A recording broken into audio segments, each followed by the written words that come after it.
Hey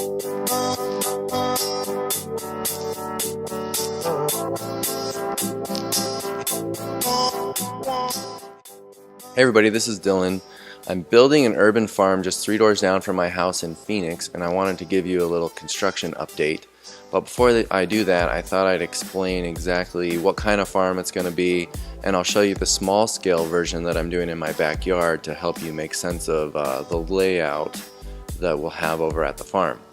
So it's going to be an urban aquaponics farm, and what that means is instead of growing in soil like conventional growing, we're going to be growing in long troughs of water.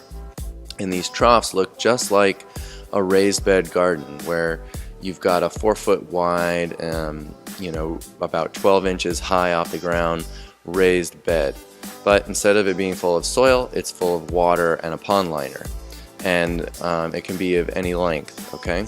So we're going to have a fish tank, and inside of there we're going to have our fish doing their thing. They're adding their own organic waste to the water.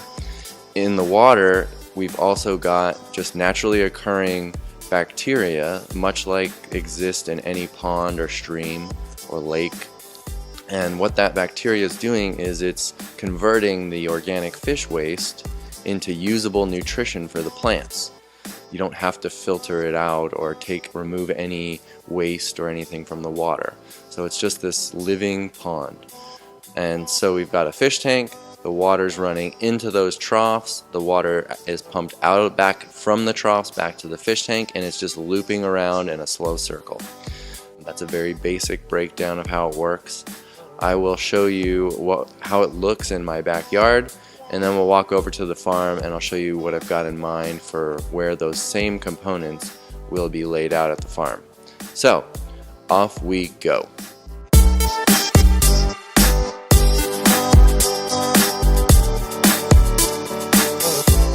I've got 2 troughs that are each 24 feet long. They're 4 feet wide. And then I have this ballasted hoop house that goes over the whole thing. So in the summer I put shade cloth over top. In the winter I put this greenhouse plastic that's currently pulled over to the side there. And so the hoop house is really cool. Very convenient. Alright, so over here are the main components. We've got my IBC toad is the fish tank, okay? So I've got about 25 tilapia in there. And what happens is the water is overflowing out of the fish tank right here. There's a little filter up here I'll show you. It flows down into the bottom of this green plastic drum. This is full of any kind of netting that you want. I've got just some old shade cloth that I wasn't using. And then the water overflows here. There's another little filter here to stop any large stuff, whatever. And then the water overflows the drum and goes right into the first trough here. The water flows down the first trough.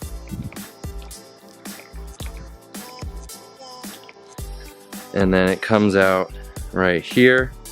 I've got a little standpipe here, so this first trough is always at one specific water level. And then the water flows down. I'm underground, I've just got it out of the way so I wasn't tripping on it. It's like 6 inches deep is all. And that comes into here. And the water flows down.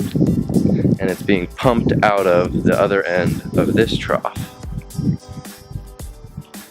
So there's another little filter right inside of here. They're just homemade filters, they look like this. Okay, it's just some PVC, some screen netting what's it called, window screen I guess, and a couple of pipe clamps. Very simple filter. Anyway, this pump, which is hidden behind the little cover, is pulling the water out and then up this line here, and it dumps back into the fish tank. So the pump's pulling it out of the last trough, causing the fish tank to overflow into the drum. Here's the drum. Normally this is covered so that, mosquitoes and stuff aren't laying their eggs in here. And then you can see there's a good view of that filter. This stays clean pretty much always, and I'll explain why in a moment. Here is the other filter. This one gets dirty because this is the fish tank. And I don't know if you can see any fish in there, but over here I've got my oxygen pump hidden under the wood there, and that's this line here. And I've got 2 air stones on this side, 2 over here, and 2 on this side. So this fish tank is 300 gallons, and it's got 6 air stones, so the fish get lots of air. I've also got my air lines running in my troughs because my plants need some air too. We've got to keep the water oxygenated for the roots. So here you can see this is where the water comes in. You can see it comes in nice and clean. There's not a bunch of debris or anything down there. The debris that you do see at the bottom is just my soil media that is in these little cups. It's just a coconut coir and vermiculite. That settles at the bottom but doesn't decompose. It doesn't cause any problems in the system. Every several years maybe I might have to clean it out, but it is definitely not a big deal. But none of that is nasty muck or anything. This is very clean water. Totally, it's just beautiful. It looks like a very light colored tea color. I don't have much growing right now, but I did just put 12 trays under the grow lights in the basement, which I will show you.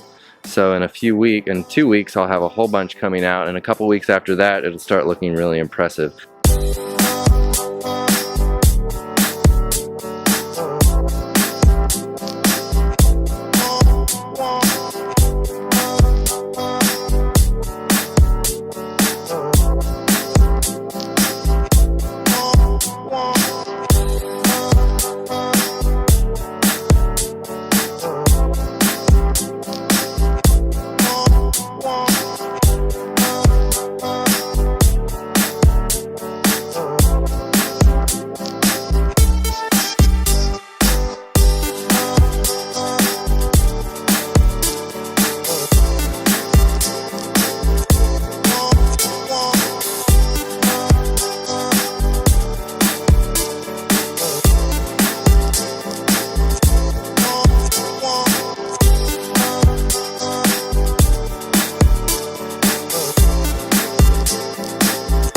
Inside of my troughs, I've populated them with mosquito fish. So if mosquitoes lay eggs in these troughs, the mosquito fish are eating all the mosquito larvae. This is a living filter. Inside of here, I've populated it with scuds, and they eat up all of the junk. So the reason this is just always clean is because the scuds are just constantly digesting any leftover solids that the system's own bacteria isn't digesting quickly. My phase 1 at the farm is going to be 10 times this, which is about 2,000 square feet, and this one was 200 square feet. And then I have the potential to fit about 4 times that at the farm, so maybe around 8,000 square feet at the farm eventually. But I'm just going to start slow and make sure I'm not making any mistakes. Alright, so that's the backyard system. Any questions you have, let me know. I'm happy to help. I'm happy to explain anything that I may have forgotten to explain if you see something I didn't talk about. And but that's the idea. Alright, so we're back at the farm now, and I'll try to explain how the layout is more or less going to work. Last video you saw it was torn up pretty good around here because we hadn't closed up the trench yet. So now it should make a little more sense. So we've got these nice flat tiered pads because this lot is pretty slopey down toward the end down there. And so up here, this first tier, if you will, is sort of going to be the working area. We're going to build a bathroom right here that'll have a composting toilet and gray water. The water from the little hand sink will just run all the way down to the end where we eventually want to put some shade trees, do our composting and everything down at the very far end. Over here, I'm going to build a pump house. The large 2-inch line right here is our air line, which is run all the way down. Most of these stub ups all the way around down here are for the air lines, because again, like in the backyard, I have to have air stones in my troughs as well to keep the plant roots happy. So that's kind of the idea here. Eventually I want to put some solar over this and have it sort of shaded. So over here is where I'm going to have our first fish tank. It's going to be a 15-foot diameter corrugated steel tank with a liner. And what you see here is you've got our two 2-inchers, which is going to be our return water coming from the trough, is going to dump into the backside of the tank. Well, the water that's the supply water to our first trough is going to come from these 3-inch pipes right here, and then that flows down here, and then my first trough is going to be right here. Okay, so that's where you're going to see that first trough with the large pipe coming in. So I've got, you see an air line there and the supply water. Okay, and then that's going to run, the water's going to run through the first trough all the way to the end, and then back. And then back, and then back again. And it's going to have 15 of those all the way down here. And then when we get to our last trough, which is going to sit right here, here's where our little water pump will sit. It'll be a bigger water pump, obviously, than the one in my backyard. And it will run back through here, up, up, up, and over into the backside of that fish tank that's sitting behind the tractor there. Okay, and then here you see another 3-inch line. This will be our phase 2, or our second circuit, where the water will flow down from the fish tank into here. And then it will zigzag all the way down, and it will come to the end here and come back up to the fish tank as a separate, with a separate pump and everything. And what I'm going to do with this dirt is I'm going to fill in down here where there's a low spot, and I'm going to mix it up with, you see some mulch there. I'm also got an add up to take as much mulch as I can from any of our local tree companies, and I'm going to mix it up, get things going real good, and I'll have some shade trees and other good stuff. I want to experiment with making my own fish food, because what the fish eat now is out of the oceans, which is not sustainable. So I want to try to create my own here on site. So that'll be one of my little lab experiments.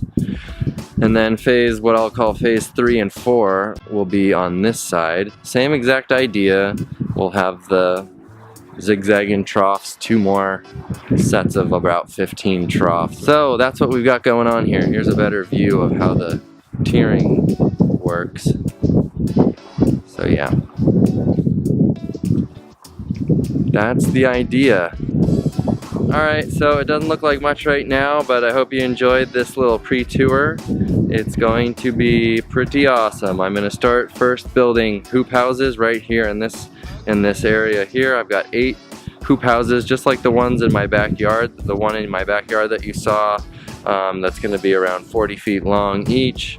So next week I'll start building those, and I will keep you informed. Thanks for watching.